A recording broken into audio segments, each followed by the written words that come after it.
Georgia, this is my promise to you. I will walk with you even as I work for you. Because here is what I've learned as a pastor. You can't lead the people unless you love the people. You can't love the people unless you know the people, and you can't know the people unless you walk among the people. That's Senator Raphael Warnock after winning his first full term to the Senate last month. Warnock also serves as the senior pastor of Atlanta's historic Ebenezer Baptist Church, the spiritual home of the Reverend Dr. Martin Luther King Jr., which will host President Biden later this morning. Senator Warnock, thank you for being here. Welcome to This Week. Good morning. Great to be here with you. Happy Sunday morning. Happy Sunday morning. You're going to be with President Biden this morning. I want to ask you about the latest with this documents case. What's your take? Was the appointment of a special counsel the right move by the Justice Department? Well, certainly. Let me say at the top that classified documents are to be taken seriously, and they are to be handled with a great deal of care, and no one is above the law. So I'm glad to see the Justice Department doing its work, and we ought to let that work proceed. Do you think the White House knew about this back in November, even before the midterms? Do you think that they should have told us about this earlier? I'm glad to see that the president and his administration are cooperating, and they should continue to cooperate. Nobody's above the law, and we need to get to the bottom of this so that we don't see this kind of thing happen again.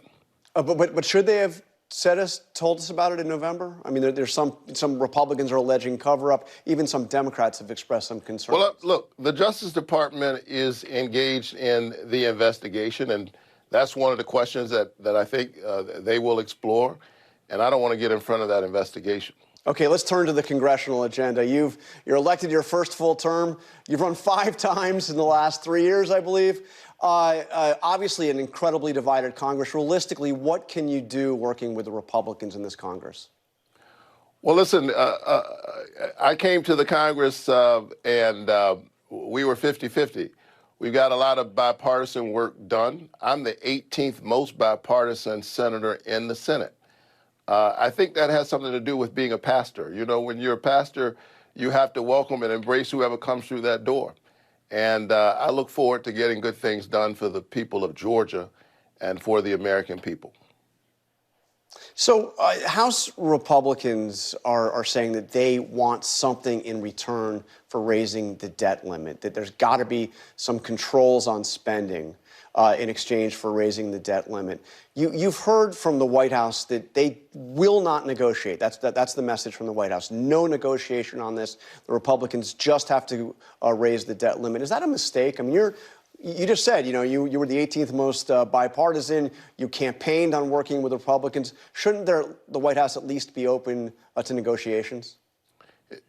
Here's the thing that we have to be careful of. We have to make sure that we don't make the work in D.C. about the politicians.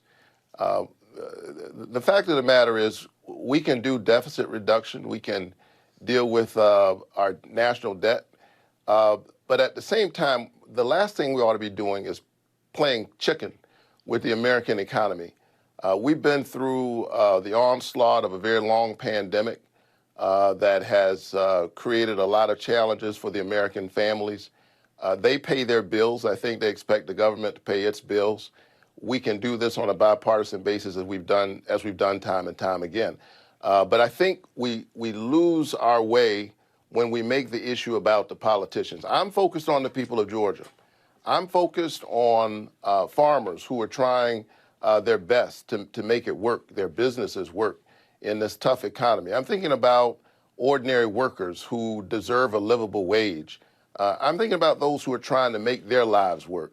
And when we make it about the politicians, we lose our way.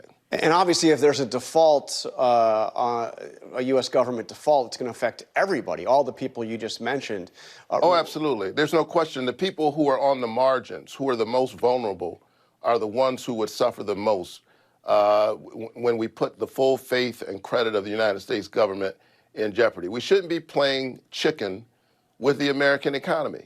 This is not a game. This is people's lives. They have given us the sacred trust of representing them at the highest levels of government. It's something I take very seriously.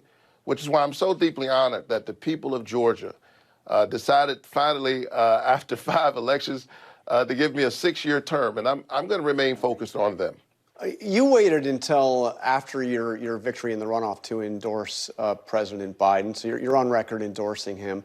If he doesn't run, is there any chance you would make a run for president? I mean, like I said, you've run 5 times in Georgia, one of the most important swing states in the past 3 years, won 5 times. And any chance you'd consider national office? You should take a look at my life. I'm the junior United States Senator from Georgia. I continue to lead the Ebenezer Baptist Church. And I have a 6-year-old and a 4-year-old who I owe a trip to Disney World. I'm going to remain focused on the people of Georgia and try to get a nap. All right. Well, that didn't sound like a no, but let me ask you finally before you go. We do have Martin Luther King Day. Obviously, you serve as the senior pastor at the Ebenezer Baptist Church, where he himself preached. I want to ask you, at the March on Washington in 1963, A. Philip Randolph called Dr. King the moral leader of our nation. Who is that now? Who's the moral leader of America now? Well, there's a reason why we all come to this moment every year. I don't know that there's another person that we ask annually, what would they be thinking? What would they be doing in this moment? But we all ask that question when it comes to Martin Luther King Jr.'s birthday and holiday. Today would have been his 94th birthday. I'm struck by the fact that when you go to D.C. today and you go to the mall, you see the monuments to presidents. And among those presidents is a black man who grew up in the segregated South, who came in the 20th century to articulate the meaning of the American dream perhaps more effectively than anybody, certainly in the 20th century. And what it shows is that any one of us, if we're deeply committed, if we're driven by the North Star of our moral compass, if we center the concerns of other people rather than just ourselves, we can have an impact in a powerful way. I'm honored to serve as pastor of Ebenezer, where Dr. King served, and I'm honored to represent the President of the United States there, where he will deliver the message and where he will sit in the spiritual home of Martin Luther King Jr., Georgia's greatest son, arguably the greatest American, who reminds us that we're tied in a single garment of destiny, that this is not about Democrat and Republican, red, yellow, brown, black, and white. We're all in it together. All right, Senator Warnock, thank you very much for joining us on This Week. Great to be with you. Happy Sunday. Happy Sunday. Hi, everyone. George Stephanopoulos here. Thanks for checking out the ABC News YouTube channel. If you'd like to get more videos, show highlights, and watch live event coverage, click on the right over here to subscribe to our channel. And don't forget to download the ABC News app for breaking news alerts. Thanks for watching.